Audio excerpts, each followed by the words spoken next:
Welcome to Survive It. I'm Wade, and today we're going to talk about the proper way to warm up your car and why you should warm up your car. So let's get to it. So we're going to start off with the actual motor, and here we have a model motor that my son made. And you can see there's cylinders over here, so it's a V8. We have a set of pistons over here and a set of pistons over here. But what we want to talk about right now isn't the pistons or the block, but this guy right here. This is the filter for the oil pump, and this is the oil pump. Now you can't see a real good picture of it here, it's a little too dark, but I have a diagram that we're going to talk about in just a second, that you'll be able to see it better. But why I brought this out is I want you to see a motor in function and how many moving parts require that oil to keep it moving, to keep it functioning properly. So what we have here are the pistons. You see that? See them going up and down. There they go.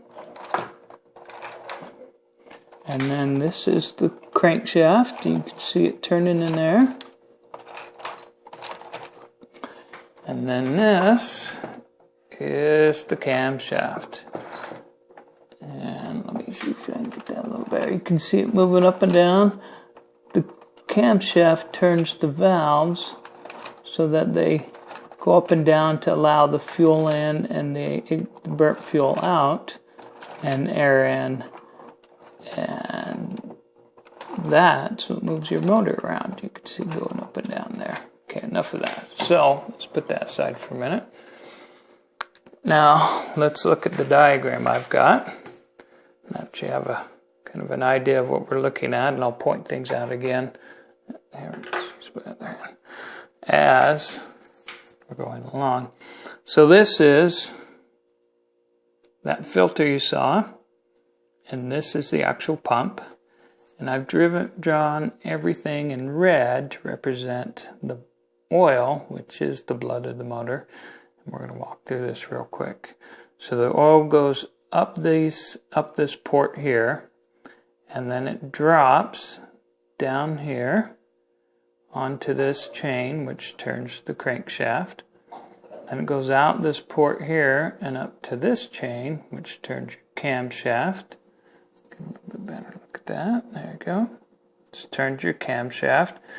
Then it goes through these two ports here, goes up to the camshaft, which is that one up top, turns your valves, lets your gas and your air in, and it dumps across here. Now you can't see the camshaft here. This is the cover for the camshaft. Or you would be able to see that. You'd see the camshaft here, and then you'd have ports here and over these two cylinders that drop the oil back down by the cylinder walls into your oil pan. And you can see here it'll come down, it'll sit on top of this housing for the bearing here, and this is your crankshaft bearing, and it goes into these little ports here to lubricate these bearings for your crankshaft. And the oil gets picked up on this piston rod, which is this here, the piston rod. We'll take a better look at that in a minute. And goes into this little port here, which is the bearings where your pistons sit on to lubricate them. While this is moving around, it gets splashed up, and it goes on to this ring here, the piston ring. There's this piston that goes up and down, and this draws the oil up against the walls of your pistons to lubricate the wall of the pistons while this thing is turning up and down, up and down. Now we're going to take a little better look at both the piston and the piston rod. So this is a piston here. I know it's small, but this is what I had at the moment. See that piston? Maybe you can see that piston a little better there. Okay, so that is a piston head right there, which is this. That's this right here. There you go, that looks better. And in it, see that?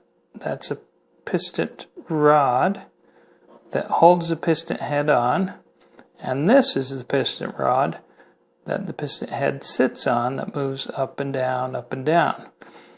Now I'm going to show you that there's the port that the oil comes in to lubricate the bearings that the piston sits on. And here's another one.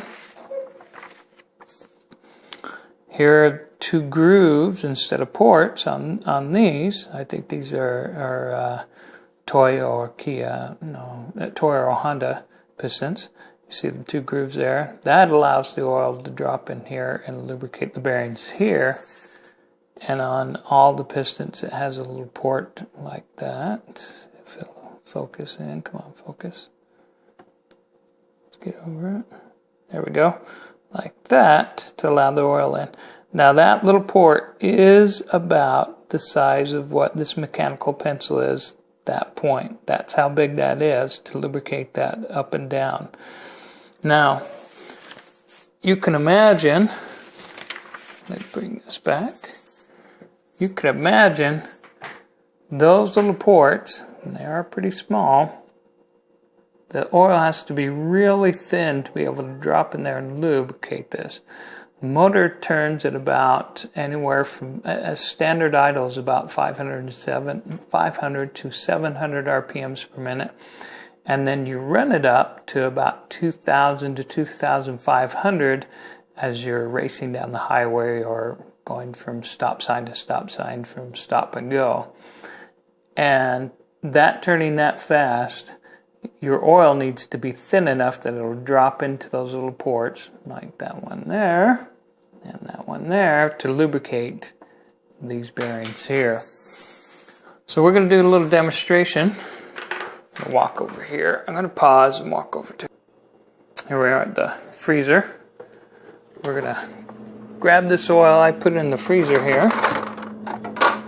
There.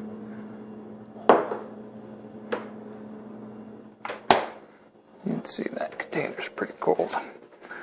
And we're going to compare how this pours to oil I've just had sitting on the table that is room temperature. So let's pour the room temperature oil first. Actually, let's just move this real quick so you can see it. I got this funnel here so I don't make a mess. So here we go. You can see how it pours, just lickety spit, and you can see there it is, already poured on out. Nice, quick, and easy, right? Okay, so now let's pour the stuff out of the freezer. And you can see that's some thick oil there. Watch this pour. And that, out of your freezer, it's about minus 10 to minus 15 degrees, and it definitely gets that cold here in Utah. But you can see, look at that, it pours like molasses. You can see that. You can see it filling up. Look at that. Look how thick that is. Imagine that trying to get into your ports as you're running your vehicle up and down and around to the grocery store and back. Look at that. That's some thick stuff. You don't want to race off in your car with that kind of oil being that thick. And that's just 1030 weight right there. And we'll talk about oil for a minute if I get a chance, but maybe not in this video. I'm going to pause it. We're going to go out to the car now.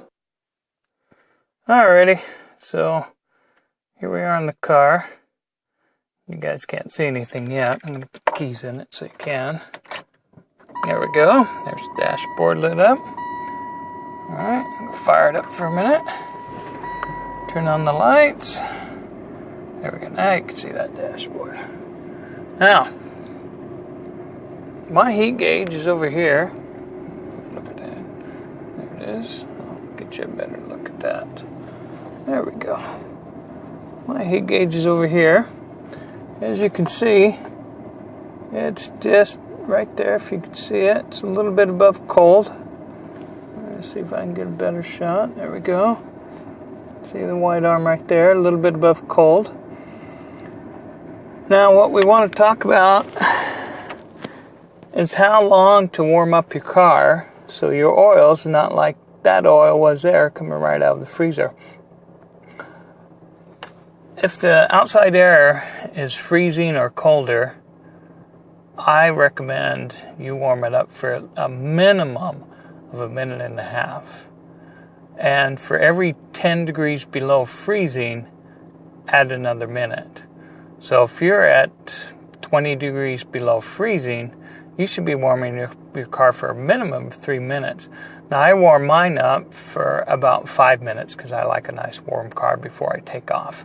But you should definitely warm up for at least a minute if it's at freezing, which is at 32 degrees Fahrenheit. And as it goes down for every 10 degrees colder, add another minute onto it. If not, you're running metal to metal. And you definitely saw that from the oil we had in there that I pulled out of the freezer, just how it's going to flow through your motor. So let it warm up. Otherwise, just expect the life of your car not to be near what you were hoping for. You can see my RPM gauge right there. We're running at about 1,000. Every car is built in with a actual cold idle. So if it starts off cold, it's going to be up. But when it's really cold, my idle runs actually right there, anywhere between 12 and 1,500 RPMs per minute. And then as you can see, it drops down and down. And when it's really warmed up, it drops down between right here, which is about 500 and 650 RPMs per minute. So I want to thank you for watching this video, and I hope this was instructive as to how and why to warm up your car. And I would hope that you'll subscribe and like and leave your comments at the bottom. And if you want to get a hold of me, go to surviveit@gmail.com, and you can leave me an email there, and I'll check them when I get a chance. I'm going to leave other videos. The next couple videos, we're going to talk about chaining up your tires in the wintertime. There are a couple of different sets of chains you want to use. And we're going to talk about jump-starting your car, or jump-starting somebody's car, yours or somebody else's. How to do it properly so you don't fry your electronics. That's pretty important. And other videos concerning cars during this winter months to help you survive the winter months. And we will talk to you later.